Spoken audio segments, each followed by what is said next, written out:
What's up, you guys? Sean Ross Sapp here for the Wrestling Inc. podcast, April 21st edition, brought to you by ddpyoga.com/Wrestling Inc. I am joined here by Raj Giri, Wrestling Inc. founder. Raj, we had some unfortunate, tragic news. We had some befuddling news earlier in the week, and now we have some pretty wild news coming from NXT tapings. But we'll start with, it's crazy because you said maybe just 2 days ago the Conor McGregor thing, and I saw you knock on wood even. You said this is the biggest story of the year so far, and unfortunately something bigger happened in the death of Chyna. Now, I know that you have been running Wrestling Inc. virtually through her entire professional career. So, I mean, you've seen it. You've been, professionally covering her whole career. What were your thoughts when you first heard this? When I first saw it, I was hoping it was a bad joke, when Matt Hardy posted that suicide note online when he was going through his problems and, trolling the fans. That was my first reaction, but man, it's really sad. It's easy to sit back and kind of judge, how she's acted over the last 10, 15 years. But you're talking about a woman who didn't have, much of a family life growing up. She was pretty much estranged from her family, who becomes one of the biggest stars in the business, one of the biggest female stars, maybe the biggest, in the history of the business. During the hottest period, the hottest period. And to go from that, and within a year, you found out that, the guy you've been dating for a long time is, seeing someone else. And because of that situation, you're more or less blackballed with from the company. And I mean, that she changed after that. I mean, and the sad thing was, and I've spoken with her over the years, and I'll say this. I mean, she always seemed like, she has a genuine good heart, and was always a very nice and just really good-hearted person. And it was just sad to see what she went through, a lot of, because depression and drug addiction and things like that.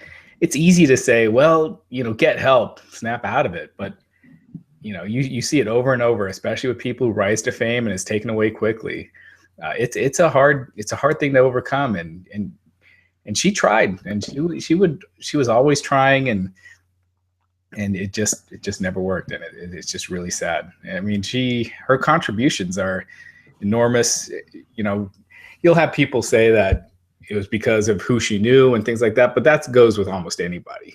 There's so many people who got to the position they were in because so-and-so liked them, or they're buddies with so-and-so. So, the bottom line is she was there. It was believable. When she was feuding with Jeff Jarrett, fans reacted big when she won the Intercontinental title. Now, she wasn't the best in the ring, and I think that kind of, fans kind of turned on her because of that. But she remained, was the top star. The fans liked her, and yeah, I mean, she was just enormous. So it's just really sad to see. The few times that I spoke to her, and I don't know if you would agree with this, but I know you have several times, it's almost like there was this weird need for this woman who was such a big star, a Playboy model. Like, she felt like she was trying to fit in somewhere, like with what she said and what she was doing. It was like she was looking for acceptance. And I'm not a psychologist, but I mean, she said that she was rejected her entire life, and it is tragic. I remember wondering why she wasn't working somewhere, anywhere for a long time. And I'll never forget watching The Surreal Life, that VH1 show. And I loved that show. I thought it was fantastic. I'm still a little bummed we never got the season that was supposed to have Randy Savage on it, because I was really looking forward to that. But you saw her antics in that house, and I was concerned. I was concerned from that point. And it is tragic, because I feel like she was almost Ronda Rousey before Ronda Rousey, because, women's boxing wasn't a big thing. There was no women's MMA back then to speak of. She was the closest thing that there was to, like, outside of movies, of that ass kicking female. And she did it very well. And she was booked really strong and really benefited from that. And she played like the straight character in DX so well. I mean, she was, basically the straight man to their comedy act. And it played off well, because then when she would crack and she would do something different, it made it even better. And then you go on to the great stuff with her and Eddie Guerrero. I mean, that helped out both of them tremendously, especially Eddie Guerrero. I mean, I wonder if Eddie Guerrero could have gotten to the levels in which he was at in the WWE if not for that angle that really helped set him apart from the other three people who came over from WCW with him. Yeah, that's where Latino Heat was born. That name. And Eddie would talk about how great Chyna was to work with at the beginning, and then at the end he would say she was angry, and he would say I mean, this is straight from him, and you can look on YouTube, but he would say, like, it wasn't that she got a big head, it was the stuff that was going on personally, and you can't even imagine professionally and personally, and getting those two big shots at the same time. It's so sad. And when I interviewed her a few years ago and hearing her talk about it, and you could tell it was something that she was just never able to recover from. Yeah, that's the feeling that I got as well. And another thing that Eddie said that really would sink into me, because I've had friends and family that have battled substance abuse problems, and it's so easy to say, just stop. But I've never done that. I've never been through that. It's not that easy. And Eddie said that he understood once he had those problems. He understood it a lot more. And and of course there's the Hall of Fame talk. And I feel almost a little bad for Triple H and Stephanie McMahon, because there's a lot of misguided anger right now. Because I think it was Crazy Conan on Twitter said that anger is the second step in grief and things like that. And absolutely, what happened to Chyna was horrible in the WWF. That people shouldn't have to go through that. But ultimately, it's been 15 years, and there were a lot of circumstances that kept the WWE and Chyna apart for that period. Yeah, I mean, the way she was, people would say she was hard to work with at the end because of what was happening. It was just a bizarre situation that, only happened. She flat out refused to put Lita over, if I remember, on the way out. Yeah, well, she told me she originally was going to, and then when she learned of, what was going on, I think she probably saw the writing on the wall that if she did, but at the same time, you've heard women talk about how she had a hard time selling for women after getting the big push against men, and it's understandable. You go from beating guys like Jeff Jarrett and Chris Jericho to selling for Ivory. It can be a tough drop, but the men had a tough time too selling for Chyna, and there was a lot of internal turmoil with that. But she created, she paved that path to where it's, when you do it, it's not a big deal anymore. Now there are some people who think it doesn't look realistic. I'm not one of those. I don't think Ronda Rousey probably could beat most bantamweight men in the UFC, but I think she could beat up most men. So, absolutely. Yeah. The thought of a woman beating a guy, and there's limits, if you have Chyna beating Mark Henry, that didn't look as realistic, but same as if I think she absolutely should have been going over like enhancement talent and things like that. And some of the lower card guys, she shouldn't have been a constant, mixed performer. You know what I mean? Like, it should have been a special occasion kind of thing. Because she wasn't the best worker. Well, I mean, when she came in, there was no women's division to speak of at first. Yeah. So, I mean, that may have worked against that. And, there's always the Hall of Fame talk, Raj. And that's another thing that I think that, there's a lot of misguided anger towards, because you hear the people say, well, Sonny's in. Well, what Sonny did before WWE was a little bit different. I think a much better argument is saying Mike Tyson is in because of his crimes. But I mean, even then it's been 20, 25 years. And then I had people say, well, they let Jake Roberts and Scott Hall in. Jake Roberts and Scott Hall also gave them a clear window in which they could be inducted. I don't know that window ever really happened with Chyna. Even if it did, I don't think they would have. I just think it's just way too awkward, with what happened. I think the porn thing is BS. That's such a dumb excuse for not inducting someone. Well, in this certain situation, I sort of understand it. I mean, she had a scene, if I'm remembering correctly, with a fake Mean Gene Okerlund, Doink the Clown, Triple H, one with a fake Stephanie and Vince McMahon. So, I mean, if you were to reason that, personally, it's her body. She can do what she wants with it. I don't care. I don't think that should keep her from the Hall of Fame. But it's people are trying to make it like a little more than it is. And when Triple H said that, he was put on the spot both times as well. I mean, it wasn't like a premeditated type of answer. I mean, what's he going to say there? Hey, I don't want to let this girl in that I cheated on. Now, in later years, like if it's coming down to this year, I completely understand it, because as recently as last year, she was accusing a WWE executive of domestic abuse. That, that's kind of a hard one. That probably pushed it back a little further. But like you said, this is probably the only way she was going in anyway. Yeah. Yeah. And she deserves to be in. So she does. It's just sad that this is the way that it happens. But I don't know if it'll be next year. It could. They usually don't like to, do more than one solo induction of someone who's passed away. So it just depends on who they've got in mind. But she definitely deserves it. And, I mean, this story has gotten more, media pub than I think any death since Roddy Piper.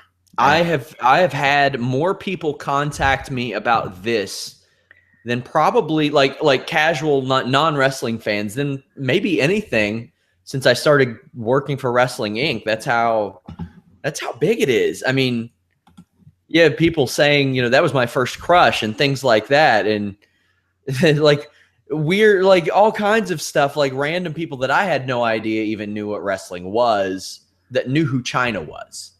And it's crazy to think, because she has had nothing to do with the WWF in 15 years now. People remember her, and I hope that her legacy isn't defined by what happened after that career. A lot of people remember her from her WWF years, and not the reality show she did and things like that. A lot of people don't know about all the problems that she had. It's more wrestling fans or people that pay attention to tabloid stuff. But when I was talking to a couple of friends today, talking about Chyna who don't watch wrestling anymore. I mean, they wouldn't know who Randy Orton is. They knew Chyna, and they were like, wow, they had no idea that she had any addictions or any problems. So. And we got to be clear, we don't know yet what she passed away from. I think the autopsy is being done. It's either today, or it was either done today or it's being done tomorrow. So we won't know for a while. But there have been reports, that police are investigating it as a drug overdose. Yeah, our condolences to the friends and family and fans of Chyna. That's unfortunate news. Much like you, I was hoping that it was a sick joke or a hoax or a hack or something like that.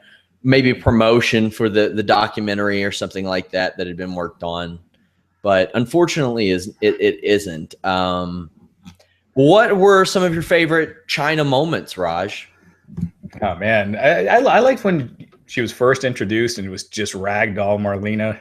It was terrifying. I was scared. Yeah. She had a great presence to her, You can't take that away. And she really worked at trying to become a better wrestler and everything. But that was great. I always liked the spot in the Royal Rumble when she came in and she eliminated Mark Henry. Some of the stuff she did with The Rock during the DX and Nation feud was great. And yeah, the times when Shawn and Hunter would try to make her crack, and she would, and it really made her way more endearing to fans. And I mean, she was a huge part of the Attitude Era. And it's just tragic. One of my favorites. I can't remember who she was facing, but they tried to give her a low blow, and she just turned around and looked at him like, I can't believe you would try that. Yeah. And then beat the hell out of them. I thought that was great. I love the stuff with Chris Jericho. That was really fun. And of course the Eddie Guerrero stuff. Yeah, the Eddie stuff goes without saying. Man, that was just so unbelievably fun and entertaining. That I was annoyed when they ended it. Yeah, and and they broke up. Just all of it, because I mean, with the two women in the shower. Yeah, and like there's so much you could do with it. There's this woman who went from a very not glamorous looking woman to one of the top, maybe I think it was the top selling issue of Playboy ever at the time. And you have this guy who is a fantastic technical wrestler, and he is just begging for attention from this woman who is practically bigger than him. It was magical. It was magical. It was great. And I love seeing like Vicky Guerrero look back and talking about it, because how much she loved it and how much she knew it meant to Eddie, because that was the launching pad for his career. So hopefully we can remember that and not the circus that happened over the past few years. And it is truly heartbreaking. But yeah, I was really hoping for a better end to this story, because like you said, the porn reason, BS. I'm of the belief you can do what the hell you want with your body. Who gives a damn? It had nothing to do with her WWE career. Although, like I said, the videos kind of did harken back to that. I think if that didn't happen, it wouldn't be as set in stone, but still, it's a shame that such a petty thing as her exit from WWE just kept a ball rolling for 15 years. And it culminated really last year with the accusations and WWE having to respond.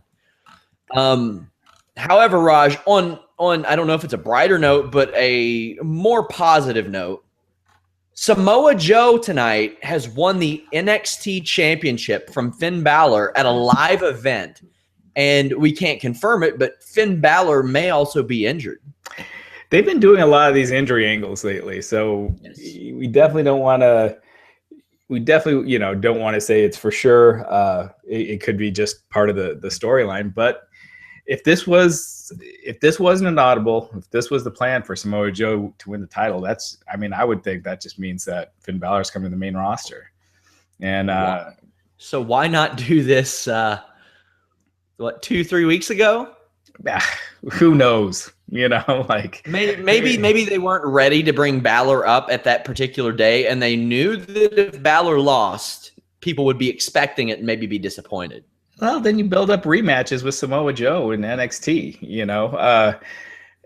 Yes, the stuff they do sometimes, this doesn't make any sense, because it would have made sense to do it at NXT Dallas, where you have this, huge audience and everything. But I hope that the Balor thing, the Balor injury, isn't legit. Also, I want to say NXT probably has the hottest live events of any promotion, like on TV ever. You never know what's going to happen. You might get a title change one night. You might get like Dash and Dawson versus Gable and Jordan, which is, from what I heard, one person in attendance said it was the best tag team match they ever saw. Then the next night you might get La Sombra against Shinsuke Nakamura. You never know what they're going to give you at these live events. Also, Dana Brooks back tonight. That's good to see. But the NXT championship, the longest reign is now over.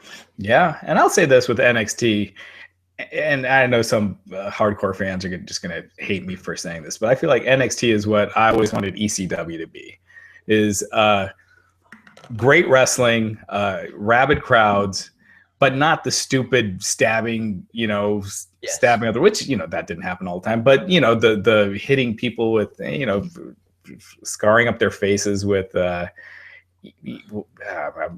watched that Dudley Boys documentary, which was fantastic. And it was terrifying to look at Devon Dudley. Yeah. Because of all the scars on his head. Yeah. And the dives from the balcony onto the cement, and they didn't have the padding outside the ring. I was always worried that someone was going to die in ECW. And you don't get that with NXT, and you have a hot crowd, and it's a fun show. It's well booked, and the fans go nuts for it. I mean, the NXT chant's the new ECW chant. Ironically, the first time I think, since the Attitude Era, I feared for a death in wrestling was the Shane McMahon spot at WrestleMania. I was concerned that we would have to write stories, talking about Shane McMahon dying, but that couldn't have went better. But yeah, like tonight, like if you are an indie fan and you happen to go to an NXT event, you got Biff Busick versus Tommaso Ciampa. You got Shinsuke Nakamura. You got Austin Aries against the former La Sombra. I mean, there's a lot of cool stuff, and they switch this up a lot. They do really what a developmental territory should do. While WWE, that's the main roster. You get what they give you.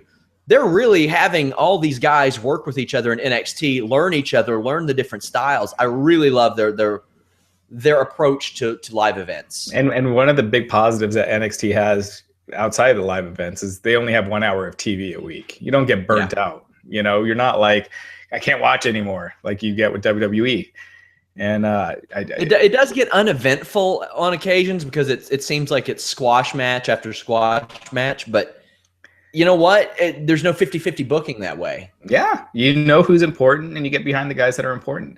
I think that's one of the problems with Apollo Crews, and I think that's one of the problems he's going to have on the main roster, is a lot of these guys that make it big from NXT kind of got their colors, in NXT, like they became big stars. Apollo Crews never hit that level, and I think that's kind of hurting him right now in WWE. I had somebody send me a question on Twitter. They said, do you think Nate Diaz's win over Conor McGregor would have been bigger if he didn't get screwed by 50-50 booking in the UFC for so long? Well played. Well played. Speaking of Nate Diaz and Conor McGregor, the fight was officially pulled. Conor McGregor issued a statement, and he kind of dispelled the $10 million rumor and said he just doesn't want to do all this press. Apparently, I've heard that the UFC tried to move his camp to Vegas, and he was like, no. But Conor McGregor says, and he said, spend that $10 million that you were going to use to promote the show and use it on the bums that need it. My fights sell themselves. I agree with that personally. How do you feel, Raj? It's so weird because I have never seen a fighter who has combined like marketing savvy with understanding how to generate interest in a fight and also be so talented, in the octagon as Conor McGregor. So, he's got to know how much it means to be able to promote it. I mean, it's going to sell itself, but it's going to do a lot better if he's promoting. In doing this, it may have promoted it more than anything they could have possibly done. Yeah, but I think like the Diaz thing, I think it's showing how competitive Conor is. Because the fact is, when he took the fight with Diaz, he didn't ask for it at lightweight, where he would have had more of an advantage if Diaz has to cut down. He wanted to do it at the same weight class that he lost at. And, and the fact that he has been training in Iceland. So it's not like, he stopped training and he's, hiding in Ireland or something. He's been training, and it's obvious he's really focused and wants to get that win. So, you got to admire him for that, but you got to, understanding the business, and as much as he does, it's shocking to me that he would think that that's a possibility, that he wouldn't have to promote the main event of UFC 200. Yeah, the biggest event of all time. Well, it might not be anymore. It might not be. If you don't have that fight and you don't get GSP, and who knows if you can at this, at this late date, then I wouldn't be surprised if McGregor and Diaz is the biggest pay-per-view of the year. Oh, yeah. And, there are those idiots online saying he's running from Diaz. Guys, he asked for this fight. he had his choice of Rafael Dos Anjos, who's fighting 2 days before, Jose Aldo, or Frankie Edgar, who are fighting on the same card. He wanted Diaz, and he wanted him at 170. And yeah, this is a big one. This is a big one. Somebody asks, what is the point of losing Balor losing the title now? Even if he debuts at Payback, he could have kept the title until the next special. Wouldn't be the first time. Yeah. So again, we don't know for sure if it was an audible or if it was, that was the planned finish. I'm guessing it was a planned finish. I can't remember the last time they called an audible for a title change, for like a world title change. But yeah, it unless they decided that they need Finn Balor now and they got an idea for him, which makes sense. Maybe the whole Bullet Club thing is a swerve on AJ, and it's Finn Balor that's with them, and maybe he's helping Roman. There's a lot of ways they can go with it, but I heard you and Vince talking, and I agree with you guys that I think if you are gonna pair them up with someone, I think AJ is the right way to go as opposed to Finn Balor. I think Finn Balor has too much of his own unique presence and look and entrance now that it's more of a weird fit than it was when they were in Japan. Somebody mentions that Balor would not have broken Neville's title reign if he lost at TakeOver. I mean, that could be a reason. Somebody says, are you all angered at the way WWE has tried to dismiss Chyna's wrestling legacy until after she passed away? I mean, not over the past few years, like I said, with that themed of stuff and the domestic abuse allegations. I mean, to be fair, they're not showcasing Sunny now either. Yeah. I mean, since she started going off the cliff since the Hall of Fame. I mean, she had her problems before the Hall of Fame, but not like this. So they brought up Chyna twice, once on a conference call when Triple H was asked on the spot, and once on the Stone Cold podcast when he was asked on the spot. That's really the only negative they've had to say about Chyna. Well, they haven't really said anything. I mean, they kind of act like she doesn't exist. I mean, even if you look on their YouTube page until today, you'll see like 3 or 4 videos of her, from, again, the hottest period of wrestling. So she got screwed with how the whole thing went down. And I felt like do you think that was a catalyst that led to her substance abuse Absolutely. problems? Absolutely. She was, you look at her interviews before 2000, and she's a completely different person. And, I've known people that have gone through like hard depression and things like that. And I've known people, that have battled it, that I never saw them be the same, like back to where they were before. I mean, it's not something where you could just say snap out of it and go back to how you were. It's just not that easy, and that changed her. There's no doubt about it. Somebody says, do you find it troubling that WWE blacklisted Chyna for years and were never able to bury the hatchet like with Ultimate Warrior and Bret Hart? It took a long time for those to happen too. Yeah, but I think that was more on Warriors and Bret Hart's side. Yeah. Yeah, again, Chyna didn't make it easy for them, but I feel like the way she went out, they should have done more for her on the way out. I don't know what, maybe an ambassador job or something where she's not, traveling with the company, but she's got some job and got some income at least, for a while. But you can't blame. I don't know. You can't really blame anyone. I mean, Triple H and Stephanie, people fall in love, and Vince, it's one of those things. It's your kid, and that's what you're gonna do. It sucks, and I still feel like they should have done more. But it's just one of those weird situations that happens in wrestling.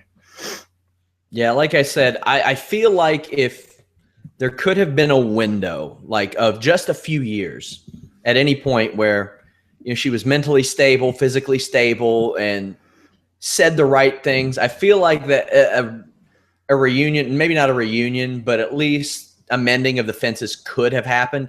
It may not have. It very well may not have. But I feel like if there was just maybe like a 3-year window there where there were no accusations made and she wasn't involved in the work that she was, which shouldn't matter, but it does. then it could have happened. It's unfortunate that it didn't. Somebody says, where would you rank Chyna's career compared to other WWE women's wrestlers? Top 5? I think so. She won the Intercontinental title twice. Yeah, and here's the thing: it wasn't like people groaned when she won it, especially not the first time. They believed when she won. She was hanging with the big boys. Now, backstage there was a lot of issues with people not wanting to sell and having problems with it, but the audience, they bought it, and yeah, she was a believable character, and I don't know. I almost think number one. Yeah, I think she had more of an influence than Trish Stratus. I think Trish was great in the ring, but her. There are some people saying, there's some people saying like Moolah, but I mean, she wasn't. She held the title. Well, let's be real. That long title reign is a hoax. And when I do these comparisons, I'm talking modern era. It's really technically, Moolah was modern era. yeah, that's true. But it's just such a different thing now than it was then. And you never had Moolah wrestling man that I can remember. But for the current era, I think I'd put Chyna at number 1. Maybe the Dudleys. Maybe Moolah. Got into it with them a couple times. Did she ever take a? She never took a table. I don't think it was just Mae Young, right? God, Mae Young was great. She was awesome. Somebody says, or 777 says, there's got to be more to the whole Conor situation. Dana loves his money and always protects his cash cows. Jones and his cocaine problem is one example. There's no way he will put Conor out of the biggest card of the last couple of years just because he didn't want to do some promo work. Thoughts? Well, first, I don't think Jones by all accounts, he didn't have a cocaine problem, but he did do cocaine, which is a problem. So there's that. If I'm Dana White, I'm getting some Philip Seymour Hoffman last Hunger Games, Paul Walker and Furious 7 level CGI type of stuff and making it work. Yeah, I mean, this is it's turned into a game of chicken. And neither men are going to budge. You would think just with so much money involved, I think you're easily talking an addition of $500,000 to 750,000 buys by having that Conor McGregor fight if you don't get GSP or Ronda, and they're not going to get Ronda. So it's just way too much money on the line to be too stubborn. But they pulled Nick Diaz, for not showing up to promote, for not showing up at a press conference. So there is precedence. But I hope that I don't know what the difference is with TMZ reporting that he's officially pulled when they already announced that he was pulled. But I still think that if Conor calls him up and says, "Hey, okay, I'll do some PR. Let's work around it," they'll get it done. Not much to talk about on SmackDown this week, but did you see the end where Kevin Owens and Chris Jericho were celebrating their victory, and Kevin Owens ran and jumped into the waiting arms of Chris Jericho? I read the spoilers, and I'm like, should I even bother watching the show? It wasn't worth it. But he caught Kevin Owens midair. That's pretty impressive. It's pretty impressive because he got that power by using ddpyoga.com/wrestling inc, my friends. If you want Kevin Owens to be able to run at you full speed and catch him in midair, you should probably go to ddpyoga.com/wrestling inc, where you can get an awesome deal on the Max Pack. Also, guys like John Cena use it. AJ Styles use it, who we saw tonight get a big win over The Miz. I know it was an upset Intercontinental Champion, but AJ Styles was able to pull it out thanks to ddpyoga.com/wrestling inc. Also, guys, check out The Resurrection of Jake the Snake, now available on iTunes, Google Play, PlayStation Network, Amazon, Vudu, video on demand everywhere. Also, if you are in Australia, great news. DDP is going to be in Melbourne screening The Resurrection of Jake the Snake at the Astor Theater on April 24th. And a week later, on May 1st, He's going to be conducting a DDP yoga workshop. You can get those tickets at ticketblaster.com.au. We have a link in the post, so check that out. And of course, let DDP know that the Wrestling Inc. podcast sent you. It's amazing the physical feats that can happen. This catching Kevin Owens in midair, that's going to become the new promo for DDP Yoga.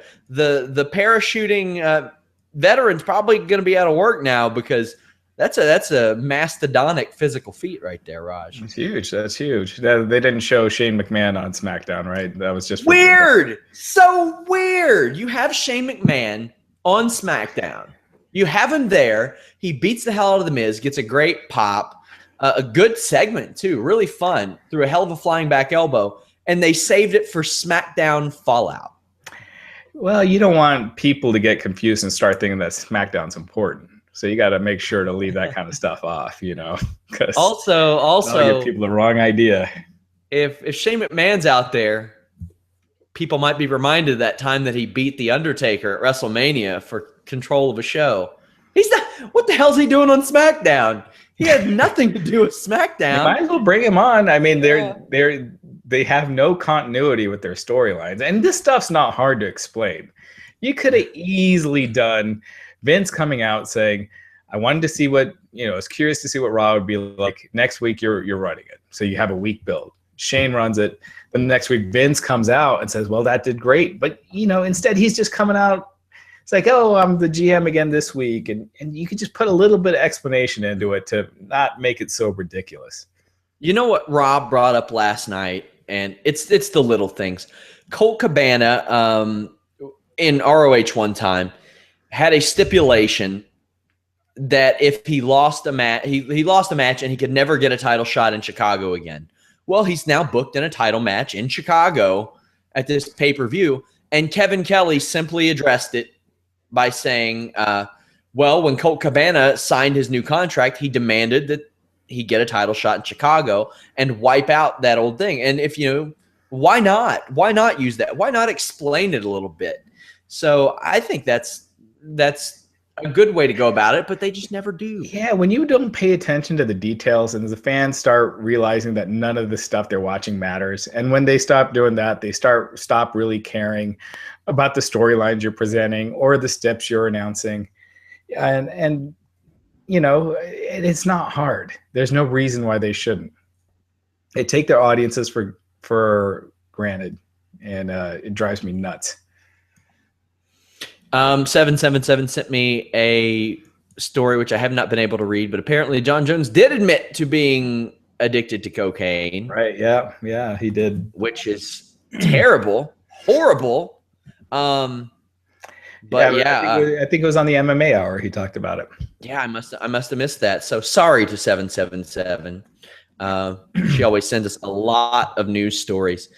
So also I wanted to get your take, Raj. TNA.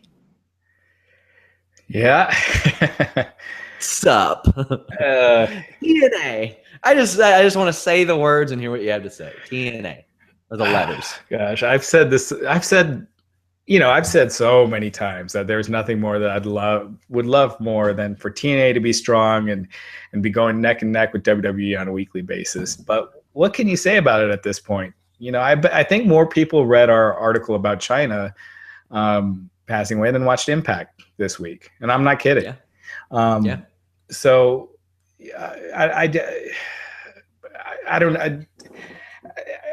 I did some math. I did some math a few weeks ago. Go ahead. Sorry. Okay. I've only heard nice things as a person about Dixie, and she's a very nice person. She's charming, but the track record's there. You've seen where they were. Now you're doing 250,000 Days of Our Lives is reruns are beating your show. You have to, if you're getting a deal for someone to take majority interest. If I were Dixie, I would sell the whole thing outright and be like, take it all, because she tried. They had some successes, but it is where it is now. Start something new if you want to stay in the wrestling business. I mean, it's such a tainted brand, and I hate that because, as you know, Raj, the TNA talent are all too happy to give us interviews and things like that. They got great talent. They're a pleasure to deal with. It's hard to tell. It's hard to tell who's there and who's not. Nowadays, you watch the show and you're like, wait, that guy was on NXT a couple weeks ago. I have reached out to people and said, hey, do you want to do an interview to promote Impact? And they will say, I am not with Impact anymore. That happened last year on more than one occasion. Yeah. And, it wasn't publicized or anything that they were gone yet. Yeah, so, Christy Hemi's gone now. After announcing it a year ago, too. She announced that she was leaving a year ago, and it finally happened. I mean, yeah, they do need to rebrand. They need to do what Lucha Underground did, is come up with a concept that is completely different. That's not like the stuff, because WWE has so oversaturated the market with their style of wrestling. You got 10-hour, and now they have another style of wrestling that they're promoting. Right. And that's NXT is more the blueprint of what TNA should have tried to have been. Lucha, just something different that people aren't seeing constantly already. Because your WWE Light is not the way to go. And we've been saying that forever. Everyone's been saying it forever. But that's what they keep trying to do. The storylines are like WWE, the vignettes, how the shows are laid out with the whole concept of how promos are done in the ring. You could just change that by having it always be interviews, because that makes more sense anyway. Who comes out and just starts talking? I hate it. Just have an interview. Unprovoked. Yeah, it's just like, so last week I was pretty bummed out. And no one talks like that. It's like if you fired me and you did a special Wrestling Inc. podcast to go on here, and then I call in right in the middle of it. Yeah, it's this wrestling world that WWE created, and TNA follows those rules. Having the entrance music comes out when someone comes out to interrupt a promo. Hey, have an interview, have someone interviewing the guy, and have someone come out without entrance music, so it seems really spontaneous. And it's funny because TNA did try to do it a little different a few years ago, and I'm sure Vince will give me a reason or something, but I know it's when he was there. But they tried to do it like where they were sneaking the footage. They'd be the camera would be around the corner, but their guys were always mic'd up, and you could tell they were mic'd up. And it's like, if you're trying to be discreet, why are you wearing a microphone? You could see the mic pack on their back. Right. I'm like, come on, guys. See, at least when Lucha Underground does it, they're doing it like it's a movie. Like that's a separate. And when you're watching it, you get it immediately. You can't use the excuse of, well, I hope Rey Mysterio didn't watch the show last week or he'd know this, because it is a show. It's just right. Lucha, like it's almost like Lucha Underground doesn't exist as a television show. Outside of it, it's kind of complicated, but I think you get what I mean. Right. And WWE, they'd always do those stupid skits backstage where they're like, someone's telling someone a secret when, it's clear the cameras are rolling. It's clear that they know. And then, the next segment, someone's in the ring saying, roll that footage. So it's clear, they're like. And everyone backstage watches the matches like this.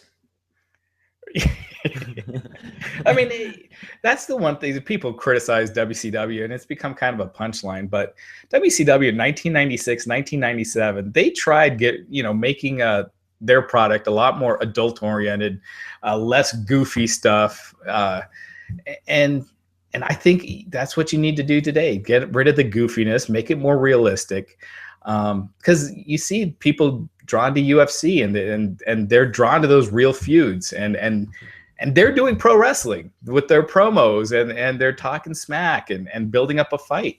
And that's what pro wrestling's supposed to be. And that art has been getting more and more lost. Yeah, TNA's hard to get through. There are a few acts on the show I really enjoy. You know what they should do? They should invest money in developing a time machine, go back 2 years and sell to Jeff Jarrett and Toby Keith. We have UFC 197 this Saturday. We will have a full live coverage of the show, live viewing party. And just real quick, so it's no longer a spoiler, WWE announced Samoa Joe winning the NXT title. Yeah, so it's official. It is official. Raj, I want to get some picks for this UFC show.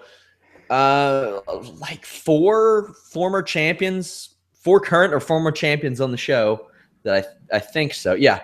John Jones versus Vince St. Preux. Does Vince St. Preux stand a chance in hell? Well, with the UFC's luck lately with their top stars, she's probably gonna get a decision. Yeah. With the way their luck's going. Obviously, if you just looking at the two, it's and their skills and everything, it's Jones by a landslide. But they've been getting burned on these. So I mean, for the last few years, we saw Renan Barão get beat soundly twice after he hadn't been beaten in like 10 years. Jose Aldo knocked out in 14 seconds. GSP arguably lose to Johnny Hendricks. John Jones almost lose to Gustafsson. Anderson Silva lose twice and break his leg. Anything is possible in MMA. And Rousey to Holly Holm. Rousey, I mean, she was a 20-1 favorite or whatever it was. Yeah. And even McGregor and Diaz, I always thought those odds were ridiculous. But he was, such a big favorite over Diaz. Yeah. And I don't think that one really hurt the UFC financially, looking at it. And I don't think Rousey did either. But it's clear it helped them with I mean, she got more attention in losing than she ever would have in winning. And you got a lot more ways you can go. Now, I think Amanda Nunes, I think that's a dumb fight to put together. I don't get why they did it. If they do that, the only thing I could see is Rousey versus Amanda Nunes, and then Tate versus Holm, and the winner faces probably Rousey. You're talking like a year and a half to get to that point, at least, maybe longer with Rousey's movie schedule. So I think the most intriguing fight on this show is the flyweight title fight. Demetrius Mighty Mouse Johnson has been a dominant champion. Maybe one of the most well-rounded fighters in the history of fighting in the world ever, taking on an Olympic gold medalist in Henry Cejudo. Wrestling is a very strong suit for Mighty Mouse, but he's facing an Olympic gold medalist in Cejudo. An Olympic gold medalist has never been UFC champion. Do you think there's any way that Cejudo can win this fight? Absolutely. I absolutely do. But if I had to, if at even odds, I would take Mighty Mouse. But I think this is his toughest challenge that he's had to date, for sure. I agree. I'm going with Mighty Mouse, but I would not be surprised to see Cejudo win this. Also, you want to talk about a fun fight to watch. Edson Barboza and Anthony Showtime Pettis. Yeah. That could be just nonstop mayhem. I think Edson Barboza has a very good chance of winning this. What do you think, Raj? Yeah, I do too. I think you'd have to. I mean, Pettis is obviously the favorite. It's the former champ, but that's the fight I'm most looking forward to on this show. Other fights include Robert Whittaker versus Rafael Natal, Andre Fili, Yair Rodriguez, Sergio Pettis, Anthony's brother against Chris Calades, and Carla Esparza, the former women's strawweight champion, against Juliana Lima.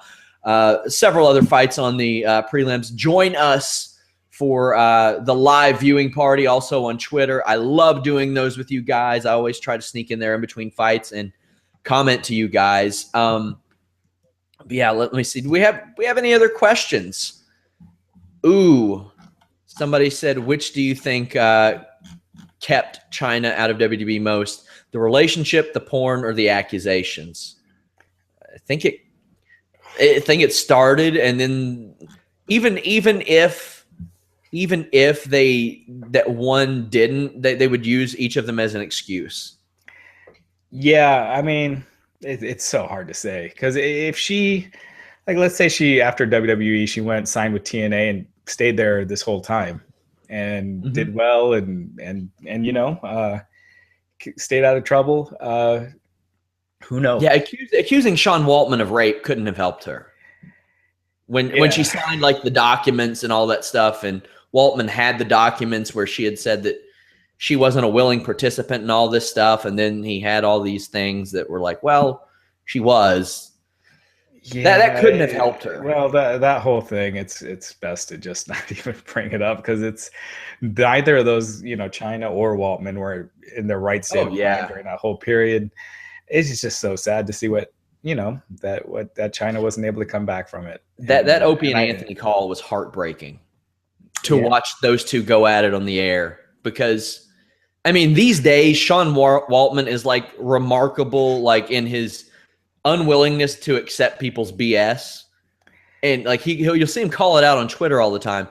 And to see them going at it after all they've been through, and to see them still going at it. And I wanted this big comeback for Chyna. You know what I mean? Yeah, absolutely. Because we've seen a few, we've seen Kurt Angle and Jake Roberts and Scott Hall and Matt Hardy, all guys who seem like it was getting to be a matter of time. And you can't ever say they've turned around for good, but they're doing well now. And because Kurt Angle was getting a DUI, it seemed like every month for a while. And same as Matt Hardy and Scott Hall. Anytime you'd hear anything from him, he was a mess. And they were able to turn around. And wrestling needs more stories like that, because this business can leave you broken. And when you don't have skills to do anything else, when your whole life is wrestling, it can be tough to prepare for life after wrestling. So more power to those guys. And I really wish we would have seen a different ending for Chyna. And she's had a remarkable career, and her contributions can never be erased or forgotten. And you can say WWE tried to erase her history or whatever, but the fans never forgot. And it's showing. I hope that of all people, this is like a wake-up call to Sunny, because she's had problems for a long time, and she hasn't been able to turn her around. She was for a brief period, long enough to get inducted in the Hall of Fame and all that stuff, but we didn't get the redemption story with Chyna. I hope that we get it for at least a long-term one with Sunny. I don't want to turn into Dr. Phil or anything, but it's so hard when you don't have a good support system, because it can be such a tough thing to do by yourself. And I just get that feeling like when you don't have that, and Chyna had a lot of people that cared about her, but she didn't have a consistent support system. And anyway, I don't know if Sunny has that either. Finish up with a few of the questions. Jesse Pinkman will be making that clear blue stuff in the same warehouse that TNA will be operating at. You know what? If he is, then that will make TNA a much better show, because at least Jesse Pinkman will be on maybe some of their YouTube videos. Somebody says your interviews are the only promotion TNA gets. Man, you know what? Did you see the ad rates for their show? Yeah, you need to start advertising that Wrestling Inc. podcast on Impact, maybe. Why? No one's watching it. Well, you know what? Maybe we'll take all their viewers. Yeah, well, it wouldn't add much to what we're getting. But I don't know. What do you think? If you were an investor, you got control of TNA, where do you start? Well, what am I taking? Their losses? Well, what am I investing? Taking the money out of it and just in charge of, redoing the company. You got to change the name. It cannot be TNA. Even with that, there's you could change it to whatever you want. It's still going to have the same problem. Well, I mean, it starts with the roster, and Shane Helms is trying. I know he's trying. He told me he's trying. He brought in like Trevor Lee, and I know he was a big proponent of Andrew Everett. You got to get some guys that do different things than the guys you already have. I mean, they brought in, no disrespect to Sylvester Lafort and Marcus Louise. I do not know what they offer that somebody else on the roster doesn't offer. Mike Bennett and Maria, an interesting thing with them in Ring of Honor is they offered something that a lot of other people in Ring of Honor didn't offer, because they didn't work the same style. Mike Bennett goes to a place where he works the same exact style as everybody. There's not a lot of variety on the show. And I think that is it's frustrating. And I don't know. I don't think it can be saved. I thought 2 years ago it could have been saved. Maybe a year ago it could have been saved. I think it's too late now. Yeah. I kind of agree, but I think if you are going to make changes, you got to look at everything WWE does and try to make it different, and not have anything that resembles what WWE is doing. I'm with you 110%. They have some talented guys. I look up and down their roster. They've got some talented guys, but then again, they don't have any long-term players. They've got a couple, and most of them are from WWE. Those are the guys who have stuck around with TNA for a while. And even James Storm, who is like maybe their most tenured guy, had his foot in the door and was wrestling on their TV.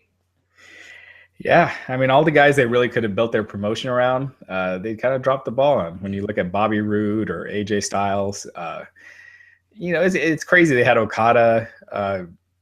Yeah, the Young Bucks. I mean, they've had talent come through their doors before and just never known how to utilize them.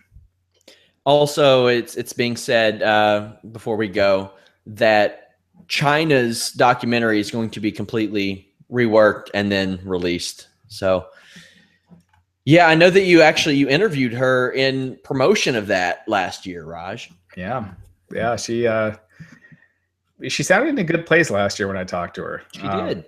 Yeah, I actually last Friday I posted a clip from it on our Flashback Friday. So I mean, yeah, it's tragic. It is. Yeah.